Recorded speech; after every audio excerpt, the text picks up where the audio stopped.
Yo, yo, yo, what's going on, Xbox and YouTube? Now, today I want to talk about NHL 16, specifically Hockey Ultimate Team.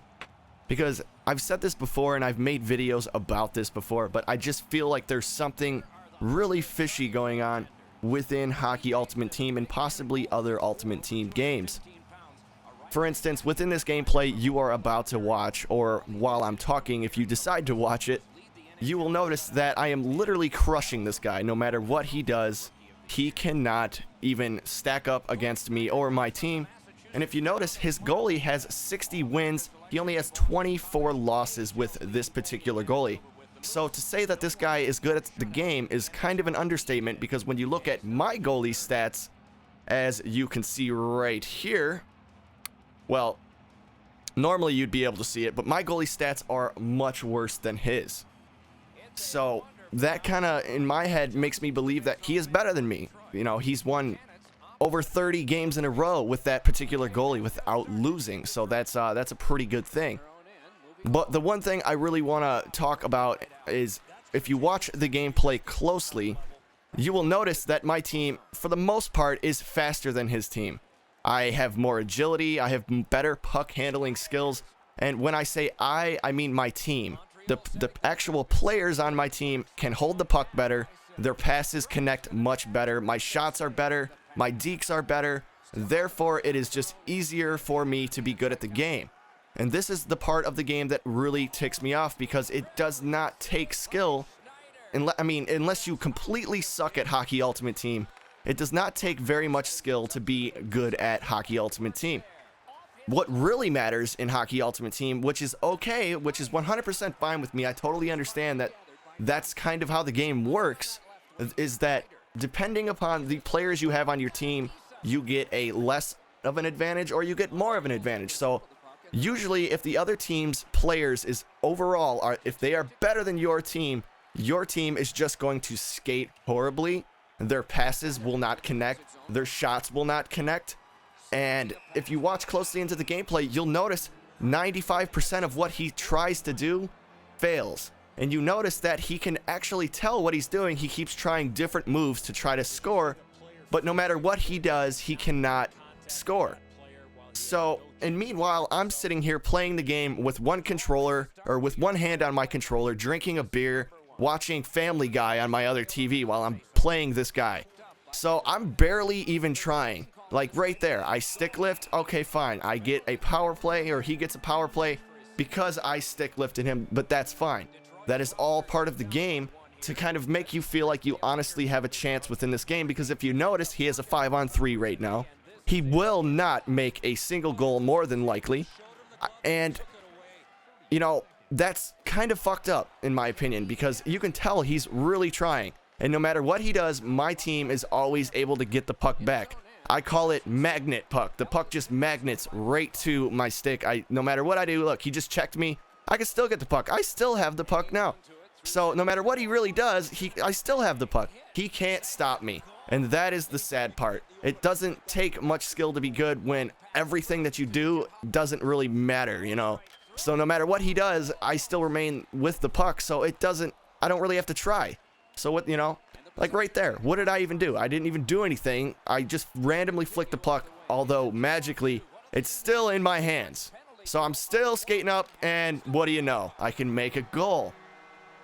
So as you can see, when the puck magnets to your stick, when you have unbelievable hands or puck control within the game, and your players are, let's say, 65% faster than the other team, well, I'm sure it doesn't take a genius to figure out that it's not that hard.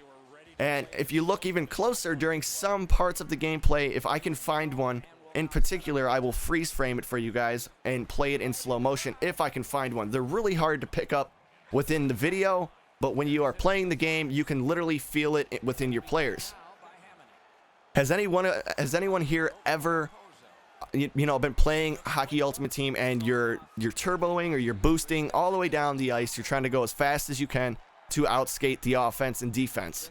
Well, sometimes if you notice, if your team has the advantage, once you hit the opposing team's blue line, your player will drastically speed up and usually bypass all the defense or anybody else that's back there And you will see a few examples of that. As a matter of fact, I will label them for you guys, so that way you know exactly what I'm talking about.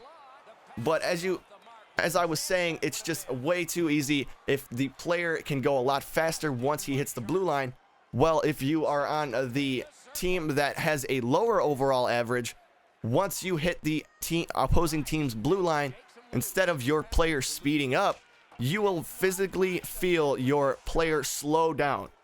And that to me is where the game is rigged, and that to me is where the so-called term ice tilt comes into play. Because for some fucked up reason, somebody magically slows down once they hit the blue line, or they magically speed up. How does that work? Or is that the game basically giving me the chance to make the goal and only an idiot could fuck it up? That seems more like what's going on here. Because I have played several games, and usually it's a pattern. Usually you either win a game and then you lose a game, or you win 2 games and then you lose a game, or you lose 2 games and then you win a game. It's one of those patterns always. Have you guys ever noticed that no matter what, let's say you get 12 games to make it to your next division, isn't it kind of a crazy coincidence that every time you have 2 points left to basically make it either to remain in your current division or to basically lose your division, you have 1 game left? Isn't it a coincidence that usually 90% of the time you come out on top with flying colors without even trying, and the game basically allows you to remain in Division 2? I can't tell you how many times this has happened to me, but it literally feels like a pattern. I usually expect to lose a game after winning 2 of them in a row, just because the game is played like that. And as you can see, the player that I'm playing against, no matter really what he does, he's doing all of the classic moves: cross creases, blue line shots, shorthand shots, backhands, anything he can do, really. He's just trying everything in the book. Nothing's working.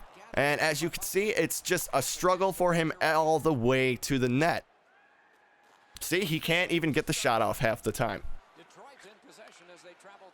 So that is what I just find extremely unfair, because the game is not supposed to be like, it's almost like gambling in my opinion, because the game is not supposed to be based off of the amount of money you spend, but the skill that you have. And mind you, yes, this game does take skill, but once you get good enough at the game, what it takes after that is money. Because if you don't have better players than everybody, which most people, this is why this system is perfect. Most people, when you tell them, oh, it's ice tilted, or oh, nice stacked team, instead of them agreeing with you, they'll say, oh, dude, it's not my team, I'm just better than you. But then when you argue the point, okay, fine, you're better than me. How about this? How about you put yourself a nice silver or bronze team, or even better, how about we just play an online versus match against each other, and if you are really as skilled as you claim you are, you should have no problem beating me, regardless of the team that you play. Well, lo and behold, I've done this a few times, and a few people have agreed to play me. Well, 2 of the people, I've beat them 3-1, and before the game even ended, they quit the game and then blocked me on Xbox Live. And the 3rd game I will give to the guy, it was a very close game, but I still won by 1 point, 3-2. So right there in my head, that solidifies the idea that Hockey Ultimate Team is somewhat about skill and mostly about money. If you've noticed lately, if you go into NHL 16 Hockey Ultimate Team, NHL is starting to get cold feet, and they're worrying about their fan base, aka their player base, because everybody is pissed off about how broken the menus are. And it's hilarious to me that, let's say you're out of a boost card. Well, they give you that nice handy dandy shortcut buttons that you can go right into the store with a click of a button and buy another pack if you so choose.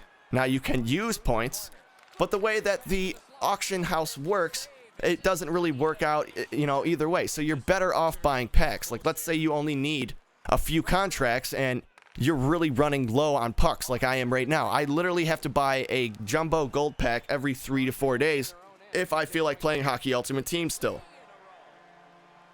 So what EA is basically doing now is they're giving HUT points away depending upon the amount of games that you play every day. So they will give you some pucks for free, basically. And to me, this is EA getting cold feet. So they give you that nice shortcut that goes right into the store, and it's the fastest way to get what you need. Of course it is, because you're spending money.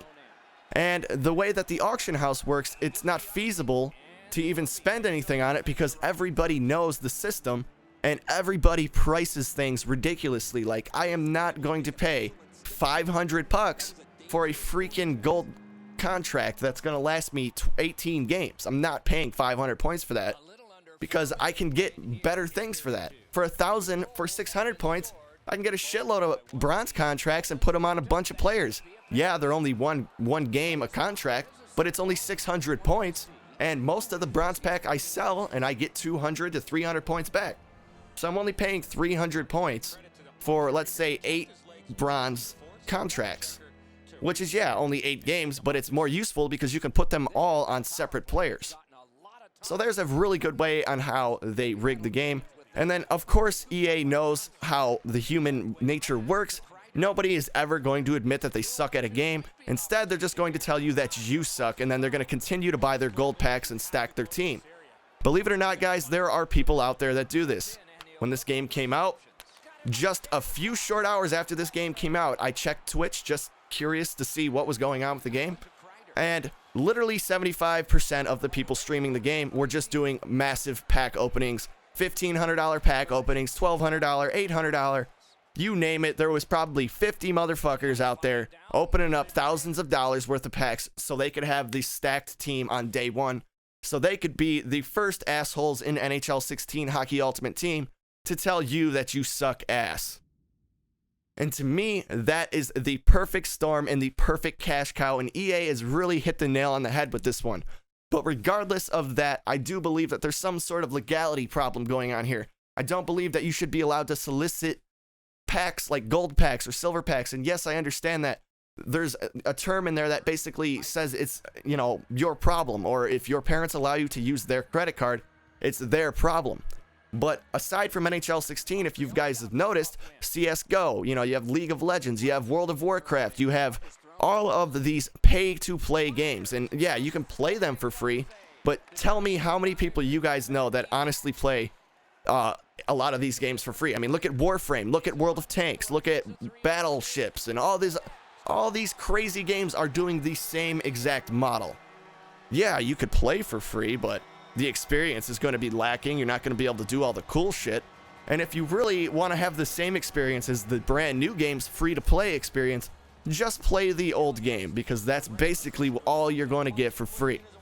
And to me, that is so fucked up. I don't even know how to explain it.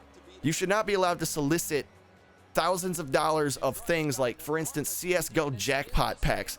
I know kids that are 12 years old that spend thousands of dollars, that have PayPal accounts and know how banking and finances work, and people steal money from their parents and take their credit cards and change their banking account information and do all kinds of fucked up shit because they're basically addicted to a game. And these companies like EA know exactly what they're doing.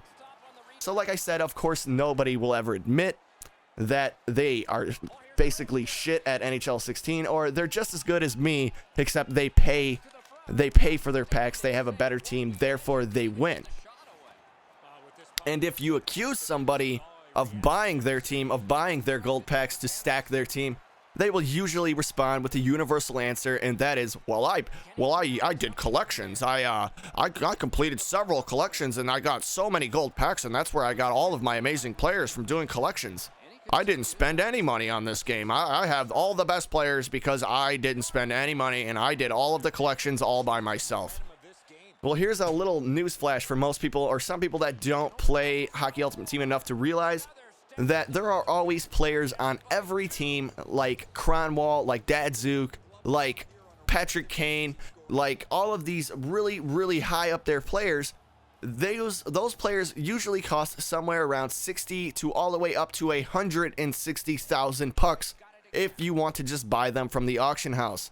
Now, last time I checked, I have no idea how somebody could come up with 160,000 pucks for one player, and not to mention complete several collections, complete several teams that have several $60,000 to $100,000 players on them. Well, the answer is they do buy packs. It is physically impossible to have enough money or enough pucks within the game to buy a player for 150,000 pucks, and then somehow you're able to just continue on and complete more and more collections when most of the people that you have on that collection are not going to really give you much of that back. So yes, most people that say they complete collections, they're really telling you that they spent a shitload of money. The only way the game allows you to get packs for free, which is collections, is not really for free. It's just a charade for you to believe that it's free. Like, yeah, you complete this collection, you get 12 free gold packs. Well, in order to complete this collection, you got to spend like fucking $30 fucking dollars, so that way you can get the $160,000 players that are on the team, so you can get the 10 packs. So the game is 100% rigged and designed to make money. That much is very clear.